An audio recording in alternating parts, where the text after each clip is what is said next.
All right. I want to talk about the suicide walk I went to this Saturday. That was so crazy. There was millions of people. Peter was there. He saw it all. It was crazy. But I want to talk about something specific. Every day when I wake up, I say, God, break my heart for what breaks yours. Because when I was in high school, I had a pastor that said, I swear, if you wake up every day and you say, God, break my heart for what breaks yours, I promise that he will do something. He'll do something every day, and you will notice it. And ever since that day, I've been like, okay, God, break my heart for what breaks yours. So I get up on Saturday, and I say, okay, God, I'm about to go do something that I honestly don't really want to do. It kind of hurts. It kind of sucks to just walk. I put on these beads that represent every person that you're missing, every person you lost, or if you're suffering yourself. And all of these people around me all have on their beads, millions of people. And I said, okay, God, do something. Break my heart for what breaks yours. And I get up there. We're just walking, and Liz comes up to me, and she goes, how are you feeling? And I was like, I don't really know. This is so overwhelming. Look at all these people wearing all these different colors. That young girl who's probably 13 has a bead on that says she lost a parent to suicide. And there's families, groups with T-shirts just saying, we miss you. And I was like, oh my gosh, like all of these people out here, just in San Diego alone, they're struggling. They're struggling because they're missing someone. They're struggling because they're struggling themselves.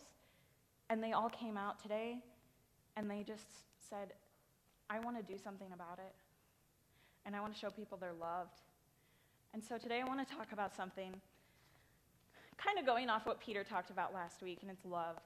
But not just loving your neighbor, but loving them wildly and stepping out of your comfort zone and doing things that might scare you a little, but that God wants us all to do. I just think it's so crazy that Jesus just loved everyone till the end of his earthly life and his ministry on earth. All he did is love people. Why can't we do that? He loved them so fully and completely, without condition, without reservation. And this was his only mission on earth, was to love people. I read a quote that says this: religion, spirituality, and theology tend to be destructive when they're not drenched in humility and love, so drench them. We so often forget. We forget that we're supposed to be humble, we're supposed to be loving, we're supposed to be caring for everyone around us, and we often are like, they're not living like I am. They're not doing what they're supposed to, and we forget we're called to be humble and loving and drench everyone in that. So I want to open our Bibles today to John 13, 1 through 17. And this is a story I hope you all know as Bible majors. This is the story of Jesus washing the feet of his disciples. And Jesus knew that the very next morning he was going to wake up and die. And he chose this night to wash the feet of his guests at dinner. What a humbling experience. What a moment that he was just vulnerable, and he got down and said, let me take care of you, knowing that the next day he was going to die. That's just so crazy to me that Jesus said, I'm going to die tomorrow, but can I wash your feet? No, Jesus, no, you can't. That's weird. But he said, no, let me love you. Let me serve you. I'm dying for you tomorrow because I love you so much. And I was like, oh, dang, Jesus. And so I'm going to read this to you. It was just before the Passover festival. Jesus knew that the hour had come for him to leave this world and go to the Father. Having loved his own who were in the world, he loved them to the end. The evening meal was in progress, and the devil had already prompted Judas, the son of Simon Iscariot, to betray Jesus. Jesus knew that the Father had put all things under his power and that he had come from God and was returning to God. So he got up from the meal, took off his outer clothing, and wrapped a towel around his waist. After that, he poured water into a basin and began to wash his disciples' feet, drying them with the towel that was wrapped around him. He came to Simon Peter, who said to him, Lord, are you going to wash my feet? And Jesus replied, you don't know what I'm doing, but later you'll understand. And Peter said, no, you shall never wash my feet. And Jesus said, unless I wash you, you have no part with me. Then, Lord, Simon Peter replied, not just my feet, but my hands and my head as well. And Jesus answered, those who have had a bath need only to wash their feet. Their whole body is clean, and you are clean, though not every one of you. For he knew who was going to betray him, and that was why he said not everyone was clean. When he had finished washing their feet, he had put on his clothes and returned to his place. Do you understand what I've done for you? He asked them. You called me teacher and Lord, and rightly so, for that was what I am. Now that I, your Lord and teacher, have washed your feet, you also should wash one another's feet. I have set you an example that you should do as I have done for you.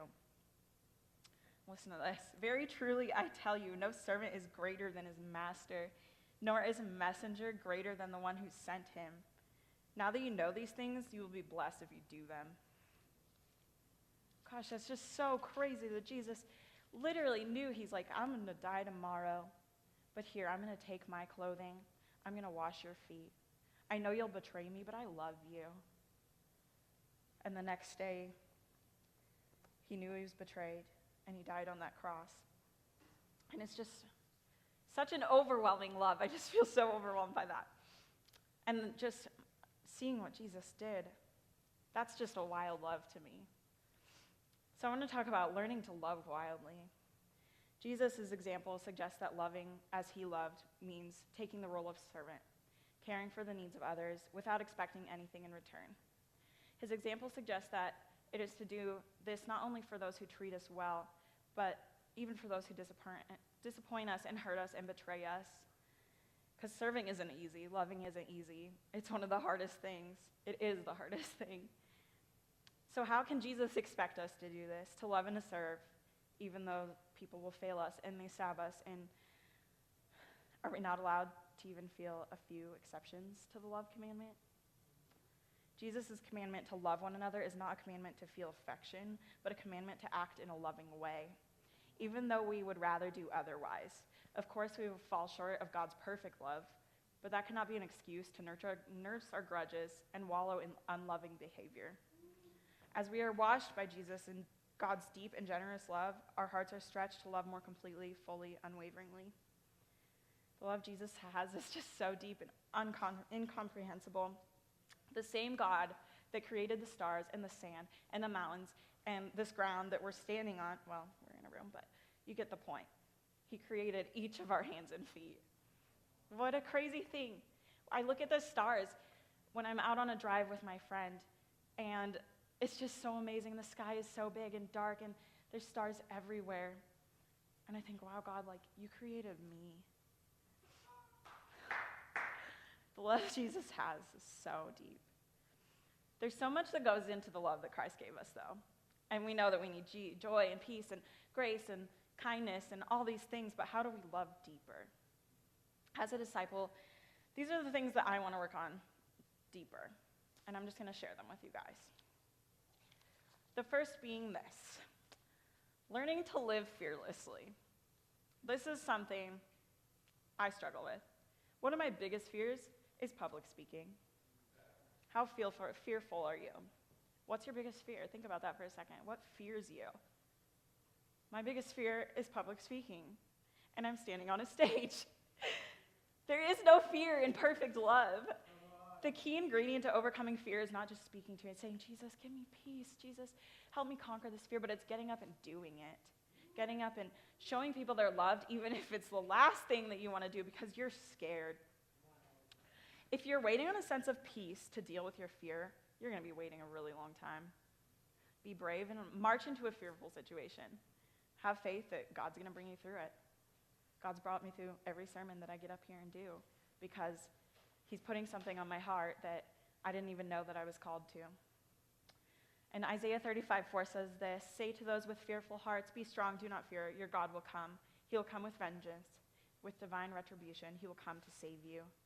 And John 14:27 says this: peace I leave with you, my peace I give you. I do not give to you as the world gives. Do not let your hearts be troubled, and do not be afraid. We cannot go out and serve and love wildly in fear. We won't get anywhere. So what if we genuinely acted on these verses and said, God, I want to live and love fearlessly. Send me out. Show me what it means to love wildly. So step 1, learn to love wildly, is to be fearless. Step 2, be imperfect. I was talking to Peter earlier today, and he was like, yeah, I'm a perfectionist. And I was like, that's funny. Because living your best life is living imperfectly. And if Jesus is a servant, and he can get down and wash people's feet, why would you ever think that you're any higher than that? Sometimes we let our perfectionism take over our ability to show Christ. But how do we practice this crazy compassion for everyone around us if we can't treat ourselves kindly? I know I struggle with perfectionism just the same. I feel like I'm not perfect looking, or I don't have the perfect home or the perfect family, the perfect life. I don't have it all together, but I want to, because that's what perfectionism does to you. But I'm so completely far from it, because we'll never be perfect, because we aren't Christ. So we have to get rid of this idea that perfectionism is our best. We're messy and we're sinners, and we have absolutely no ability to be perfect, because if we were perfect, we'd take away from Christ's love. We know we're unworthy. We know we don't deserve this love, so why are we fighting for something that isn't Jesus? We're fighting for this perfectionism that Jesus says, you're imperfect, come to me, because I'm perfect. So how do we live imperfectly? Ecclesiastes 7:20, indeed, there is not a righteous man on earth who continually does good and never sins. Whew. That just hits me in the feels, because I like to think that, like, I'm okay. Like, I'm a perfectionist, I'm not going to mess up. It's fine. But I sin every day. I wake up and I check my phone instead of talking to Jesus every day. There's little things I do every day that I'm like, oh, Jesus, I'm so sorry. Like, I'm imperfect. And I battle with that. And God's saying, give your imperfection to me so that you can show them who I am. So the trick is picking your battles and being flexible, adapting to your seasons, adapting to the changes going on in your life, and learning to adjust with all these changes. Life is constantly changing, but there's one thing that will never change. Living a perfectly imperfect life for me means to embrace where I'm at each day. My life is crazy and hectic, and I don't know if I'm going to wake up today and if my friend's going to be alive or not. I don't know if I'm going to make it to class today. I don't know what's going to happen, but I focus on God, and I focus on what's good, and I forget about the rest. And if I didn't do that, if I focused on everything that's going wrong, time of them. If I focus on my imperfections of myself every day, I'm not going to love wildly. When I lost the idea that I needed to be perfect, I saw who was really perfect. And then I just want to share this little quote. Carrie Job said this the other day in her new worship set, and I had 4 people tag me in it on Instagram, and I was like, okay, God, I see you. It says this world needs honest leaders. I've thought about stopping, not in the back of my mind either. I thought about just letting everyone else do the work, and I'll just take a seat. There's something in your voice that makes Satan hate you. But that's all right, because he's already been defeated. So just keep singing, keep worshiping, keep leading. Lead transparent, lead broken, lead crying, lead scared, but don't quit leading. Just as Jesus, when he got down, he knew the next day he was going to die, but he didn't quit leading. He got down and he served each and every one of his disciples, knowing they would betray him, knowing that he would die. And he said, I love you. If that isn't wild love to you, I don't know what is. So step 2, learn to love wildly and imperfectly. Step 3 is this, something I work on every day. Be vulnerable. Man, I love talking about my life, it's so fun. No, I don't think anyone wants to get up here and say, I went through this. It sucked. But Jesus did this. And that's the thing about vulnerability. People hear vulnerability, and the direct translation of vulnerability means this: the quality or state of being exposed to the possibility of being attacked or harmed. Okay, people often think vulnerability will ruin them, but here's the thing. With Jesus, vulnerability means this. This is what Jesus did. It's not about what I went through. It's not about all the things that happened to me or all the things that I did. It's about what Jesus did with those things. Gosh, if we're not vulnerable, how are we supposed to show Christ? Show Christ through your brokenness. Just be the light. Be vulnerable. Share what's going on in your heart, what's going on in your life. Even if you're struggling right now and maybe you don't see what Jesus is doing in it right now. Maybe you just need to tell someone. Be vulnerable with them. You don't know how people are going to react to your story, and that's the scary part. That's why people don't like it. People don't like being vulnerable because they could be attacked. They're literally laying out everything in their lives and saying, you can either judge me or you can see Jesus in me. Staying vulnerable is a risk we have to take if we want to experience connection. 1 Timothy 1:15, here's a trustworthy saying that deserves full acceptance. Jesus Christ came into the world to save sinners, of whom I am the worst. We're the worst. We're literally the worst. And if we get up here and we aren't vulnerable and we aren't real, people aren't going to relate with that. We're the worst, and we need to share that. Because teaching about Jesus won't always be comfortable. How do we become a disciple to all the nations when we can't even share what Jesus is doing? Shame hates it. Shame hates when we're vulnerable, when we reach out and we tell our story. It hates having the words vulnerability wrapped around it. Because shame can't survive being shared. Shame loves secrecy. When we bury our story, the shame metastasizes, which means this, metastasizes. See, I mess up that word about a million times. Metastasizes means moving to other parts of the body, like cancer, when it starts in your lungs and it moves to the rest of your body. That's how shame works if we keep everything inside and we're not sharing what's going on in our lives. For instance, when you ask people about love, they tell you about heartbreak. When you ask people about belonging, they'll tell you about the most excruciating pain of feeling left out and alone. And when you ask people about connection, they tell you about disconnection. How do we change that? How do we teach them to observe these things? And I honestly think we can change this by sharing our testimony, the dark and the dirty that leads to the God we serve. Because it's not about us. It's about Jesus. In order for connection to happen, we have to allow ourselves to be seen.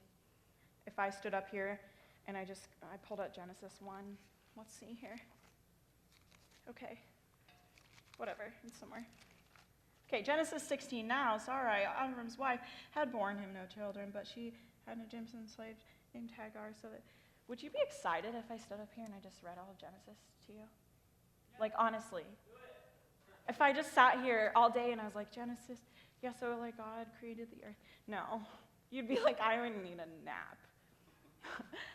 But if I get up here and I tell you what's going on and I tell you the truth and I say Jesus loves us and he gets down and serves us and I say what that did for me and what Jesus did through me and how that impacted me, you're more inclined to listen than if I'm just sit here and just say, yeah, so there were animals on the boat.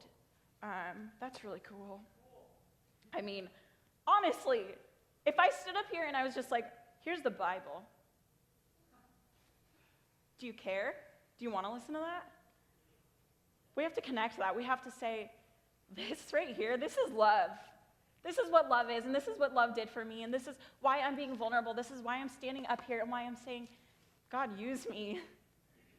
And people that have a strong sense of love and belonging believe they're worthy of love and belonging. We have to show them that they are loved and they belong. So I challenge you to let go of who you think you should become, I said that so wrong. Let go of who you think you should be to become who you're supposed to be. Vulnerability is the fear of shame and guilt, but allows for freedom and joy. Shame is the fear of disconnection. And I just imagine Jesus at the feet of his disciples. Imagine how vulnerable he felt. He's down on his knees and he's saying, I'm giving myself to you.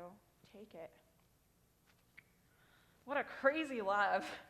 You can choose courage or you can choose comfort, but you can't choose both, Brene Brown says. So with that, step 3, learn to love wildly with vulnerability. Step 4, serve wholeheartedly. Man, I was in chapel today. I hope you're all there. It was very short, but the things Rio said literally just hit me in the heart. Rio said, don't let this week go lightly. Even if you're not going to Impact, maybe you're going to Mexico. Don't let it go lightly. And I thought, wow, like, God's trying to teach me to love wildly, and then Rio's like getting up here and saying, like, don't let it go. And I'm like, Jesus, like, okay, I see it. I see you. And so, serving wholeheartedly. John 13:1, having loved his own who are in the world, he loved them to the end. So I challenge you this weekend, whether you're going to Mexico, maybe you're staying here, maybe you're just serving one day, maybe you're not even in Impact. I don't know. But I challenge you to go out and to love everyone you talk to wholeheartedly, wildly. Do stuff you'd never imagine. Face your fears. Listen to what God is telling you to do. So Josh, I'm going to have you play that video. Like, God isn't just going to put them in our way and we're just going to all of a sudden just have them. But he's going to put them in our reach so that we can reach out and grab them. So we're on our way here. And I had this whole message prepared, and everything was cruising, and you're just like, man, this is just a great day. Thank you, Jesus. And then he speaks a word to you, and you're like, wait, did you just say that to me? Because I'm really confused now. And he spoke a word to me that threw me off. I was 3 minutes from being here. 3 minutes. I was so close. Almost made it. And we were driving in all this traffic, which y'all have a lot of traffic. This is not like that in Louisiana. Wow. And so we drive past this homeless man, and our eyes locked. And I just felt something in my heart that God said to me. He said, that man, I died to take his pain away. He said, go out and put it in his reach, and then you're going to see how I feel. I was like, okay, are you sure? Can somebody else do it? I literally prayed that somebody else would do it as I'm watching this happen. And I watched this man walk by. Here's the homeless man. He walks by. He looks and he keeps walking. And then all of a sudden, I see him go. And I'm like, yes, yes, yes. And then he walked away. I was like, oh, no. Now I'm really going to have to do it. So we keep driving. And I tell my friend that's driving, I said, look, I'm sorry. This is not going to make sense. I know we're already running late, but you got to turn around. You got to turn around. And I grabbed my Jesus Bible, and I walk up to this man. I said, hi, I'm Sadie. I said, I don't have any money, honestly. I don't have anything on me right now, but I do have this, and this is everything, and I want to give this to you. And he looked at me, and his eyes filled with tears. He said, no, I can't take that. I said, well, sure you can. Sure you can. Like, please take it, please. Like, I really want to give this to you. He said, no. He said, I'm an atheist. I said, okay, well, just take it, please. Like, please take it. He said, no, I'm not going to take that. I can't. So I said, okay, I'll respect that. So I start walking away. And I turn around and I look at him and I said, are you sure? He said, yes. So I lay the book down. He goes, no, don't leave it, don't leave it. I was like, do you want it? He's like, no, I don't want it, but don't leave it. I said, okay, why? He said, please give it to somebody that will take it. Because somebody needs it, but it just can't be me. And my heart broke. And Jesus said, that is how I feel. Because Jesus is extending his hand to us with truth, with promises, with something that can save us from a dark world. And sometimes we just say, no, we don't want that. We're just going to lay here. We're just going to stick with this life. We just walk away. And Jesus is saying, no, are you sure? Please take it. I died for this. Please take it. And some of us just say, no, we don't want that, Jesus. He said, are you sure? He tries, he begs, but it does take us pursuing him. It does. There has to be a moment that we have to pursue him. And that guy knew somebody would. He knew. He didn't feel worthy, and that breaks my heart because we're all worthy. But he knew that something in that book was good because he didn't want me to lay it on the floor.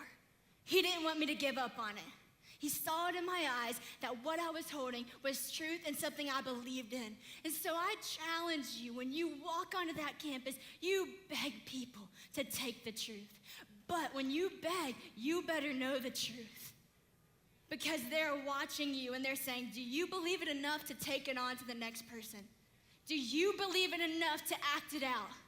Do you believe it enough to give your life for it, to know how Jesus felt? That's heavy. And y'all, I don't cry that much, but I cried about the whole way here. When I saw Emily, I was just weeping. I was like, I just can't do this. Like, I'm overwhelmed, because his love is overwhelming. What he did for us is overwhelming. There's a really cool thing about plankton.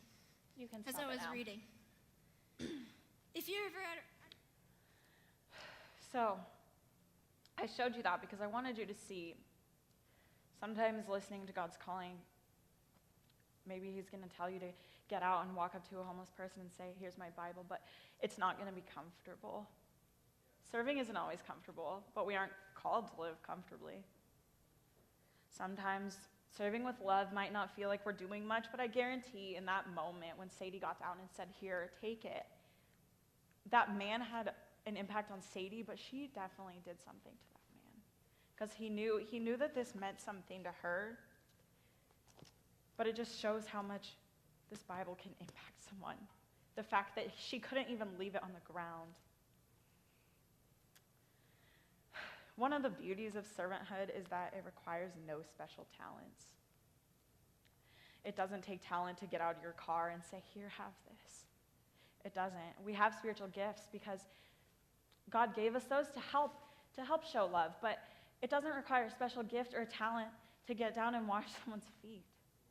It doesn't take special talent to walk to your neighbor's house and just listen to their story. All that requires is a servant attitude.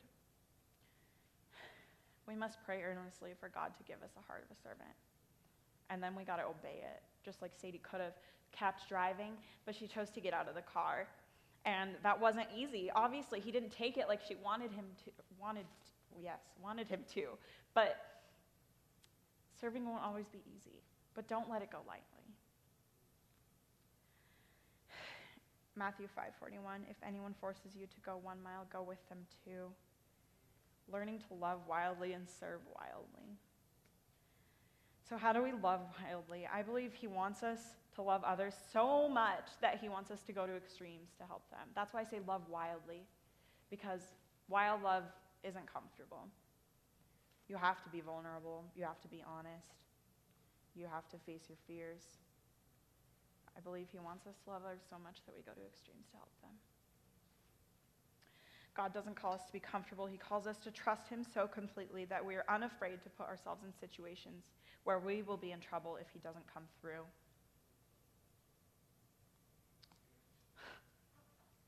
He calls us to trust him so completely that we are unafraid to put ourselves in situations where we will be in trouble if he doesn't come through. We're so caught up in fear that we forget that God's trying to show us something. He's showing us that we need to love these people. There are students at SDC that have never known Jesus. That hurts. I wake up and say, break my heart for what breaks yours, and then I come here and I see students that they fill their voice with other things and they don't know the love of Jesus, and that's so, it just breaks my heart. So learn to love wildly, not just here, not just in Mexico this weekend, but every day with everyone you talk to. Maybe you need to give up your fears, whatever they are.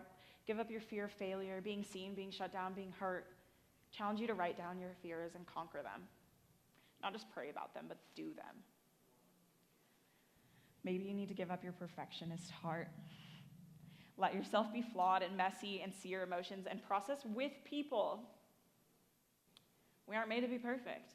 Jesus is perfect. We're not. We never will be. Maybe you don't know how to be vulnerable. Allow yourself to get down on your knees and wash the feet of the people around you. I mean, you can do it literally, but I'm not saying you have to wash their feet literally. I'm saying get down and serve your friends, serve your parents, serve your elders, serve children, serve anyone and everyone, because they need to know what wild love looks like. You might not see the reward, and it could hurt, and it could be ugly, and you could get shut down, but you will make an impact when you're vulnerable. maybe you do all these things, but you don't feel like you're serving. I think at college, we get so caught up in our daily life. We go to class, and then we go home and take a nap and eat some food, and we forget that we're called to go out, and we're called to make disciples. Whoa. Serving is the biggest form of wild love because you're not speaking about God's love. You're not getting up and reading Genesis. You're getting up and you're saying, Jesus, use me. And he uses you through what you do for people. So live fearlessly, be imperfect, be vulnerable, serve wholeheartedly, and love wildly. And that's all I have for you.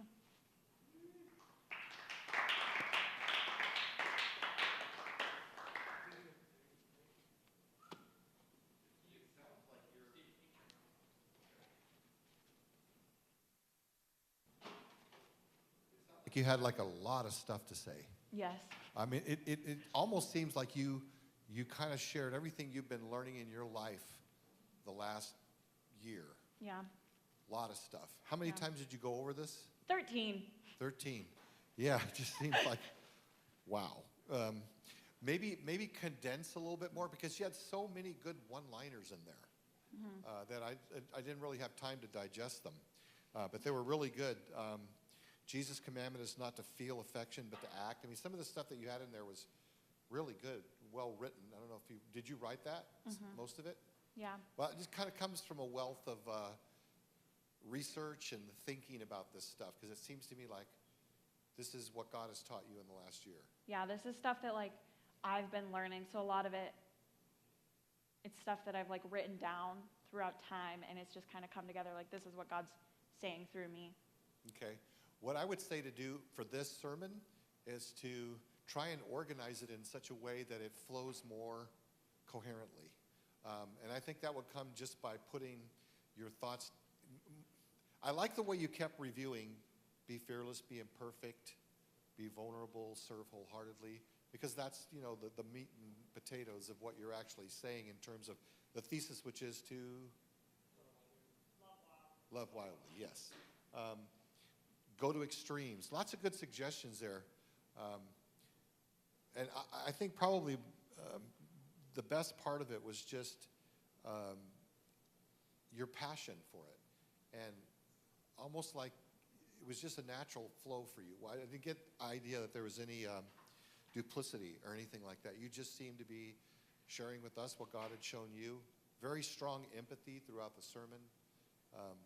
When you said, you said 2 or 3 times in the beginning of the sermon, I thought that might be the thesis, break my heart for what breaks yours, but then you made it clearly that wasn't the thesis. But I could see the pain in your face and hear it in your voice that you had for people that didn't know Jesus and didn't have that relationship. And I think that's really important for people to see, that it's not just, here's the principles from Scripture, but that we could see it in your face and hear it in your voice. And that was the best part. It's just your sincerity, your passion, your empathy, and the fact that this was so personal for you. I think that was really good.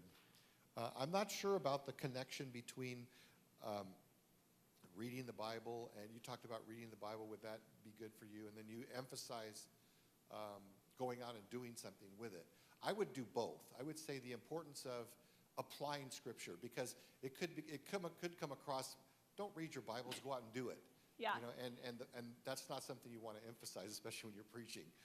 So I would try and concentrate more on the text itself, maybe incorporate the text a little bit more into what you were saying, refer to it more frequently. Give us pictures. I mean, you did occasionally, but pictures of what it was actually like for Jesus to do that for his disciples. And you did, but more, let us see it. Jesus, the God, the creator of the universe, making himself completely vulnerable to the products of his own creative power, the people he made in his own image. Good job with the delivery. Like I said, there was so much stuff. Good movement, maybe a bit more vocal variation, but not too much. I like the way you read the Scriptures. You showed us the way that people would have said it when they said it. I mean, the incredulity in the apostles' voices when Jesus said, "You're going to wash my feet?" You could just hear Peter saying that. Good use of questions throughout the sermon. I like the way you introduced your points by using questions. Good supporting material, too, that you brought in. Lots of, like I said, so many good one-liners. Very personal to you. I think God's strength perfected in weakness would have been a good cross-reference to bring in there. God's strength will be perfected in your weakness, because really, I like what you shared about how public speaking is your biggest fear, and yet God really used you today to speak to us, and probably more in the future to others, because I think God does tend to choose the areas where we're most naturally weak, because that's why his strength is most naturally evident. So it was powerful. I felt it really spoke to me. It was very challenging, very convicting. I really honestly thought you did it. I saw what you were doing with the video. It illustrated well of the idea of being uncomfortable and doing, but I thought you did a better job than the video. Just in terms of your own testimony, your own experience, because it was more personal for you. And I thought the video was fine, but it took up a lot of time at the end. A lot of the things you said at the end, I wish you could have said more slowly, so I could have had a chance to really think about them. But really, really good job, very challenging. Class, do you have any additional insights? Or? Dude, I think I look forward to you speaking the most because you're the realest preacher ever. Thank and you. Like Steve said, it was so well written that I see you writing books. You know, like I totally see you writing books, and from here on out, and I'm so proud of you for just like conquering your fears. And it's also an evidence that the Spirit is speaking through you, because last night or this week, my challenge to myself, or God's challenge to me, is how much I deal with fear. You know, and my gift is to speak, and in myself, I don't want to do it, you know, but this whole week he challenged me to meditate on that perfect love casts out fear. And to come into class and you start preaching on that, I was like, dude, you're filled with the Spirit, and he's breaking out of you, and he's speaking through you, you know. So, thank you.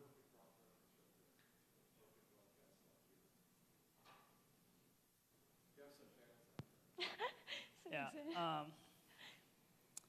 It was super convicting. Like, I really appreciate that. Like, definitely convicting, definitely challenging, like, how I live my own life. And I'm sure that's true for everybody else here. But that's so cool that you can take what God has taught you in the past year and just kind of condense that and then teach us with that.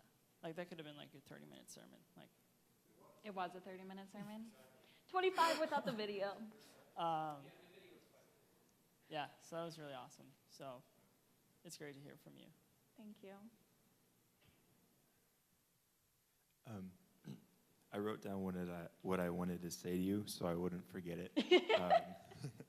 But I wrote basically that you're a very gifted speaker, and it doesn't matter if you don't feel like that, because God is using you anyways. So it's not based upon your emotions and your feelings, really, because God is clearly using you. And I really think he will in the future. And it just shows that your story and your hardships and everything that you have been through have meaning behind them. It's for a purpose. You have been purposed to encourage and to lead others to Christ because of what you've been through, and it's just evidence by the way you speak. You know, God's going to use that. Thank you. Yeah, you're a different person that was in my theology class. You're very right.